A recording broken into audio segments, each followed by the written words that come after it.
C'est le personnage que vous incarnez dans le mode histoire de Splatoon 1. What's up, c'est Crypta et aujourd'hui je me lance dans un nouveau format en plus et pourquoi, toujours inspiré de l'iconoclaste décidément, dans un format que je nommerai les exposés et pour ce premier essai, je vais vous parler de l'Agent 3.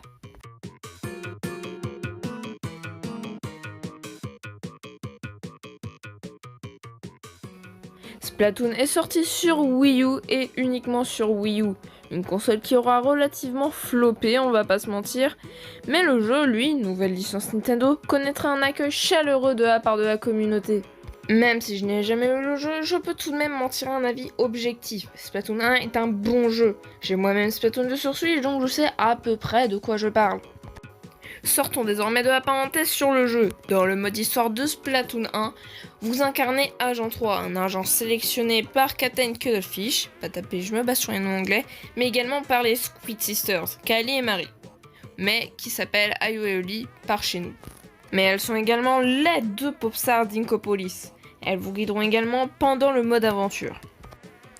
Donc nous incarnons un agent relativement sans background apparent. Et c'est à partir de Splatoon 2 Auto-Expansion, le DLC de Splatoon 2, que l'on en apprendra plus sur lui.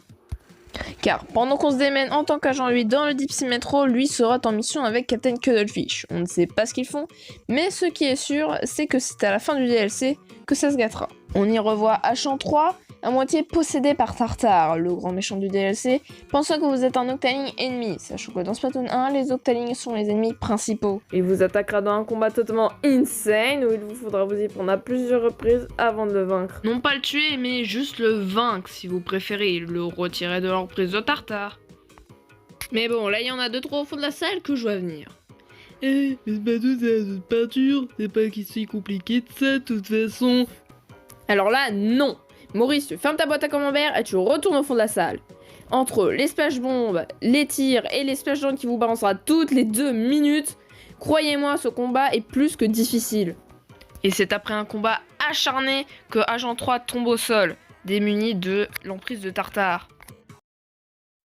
Vous êtes désormais à la fin du DLC, vous avez battu Tartare, et Agent 3 se réveille à moitié amnésique, se rendant compte que chez les Octalings, il n'y a pas que des ennemis.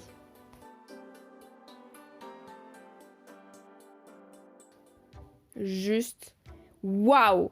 Ça m'aura pris je ne sais combien de temps à donner cette vidéo. Vous pouvez pas savoir le nombre de temps que ça m'a pris. Je dirais même bien 1 mois ou 2.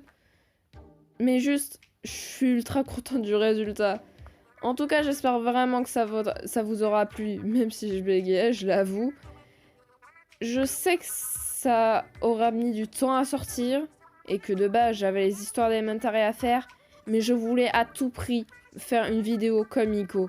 Je sais que s'il tombe là-dessus, je sens que ça va crier au plagiat, mais je m'en fous.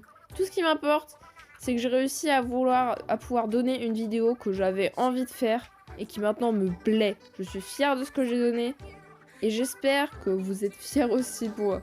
Si jamais vous avez d'autres personnages pas ultra connus dans le folklore, que ce soit Nintendo, Sega, toutes ces plateformes-là, donnez-moi. Je veux qu'ils aient au moins un minimum de background, s'il vous plaît, ça m'aidera quand même. Et je piocherai mes idées. Je vous dis à la prochaine, c'était Crypta. Ciao!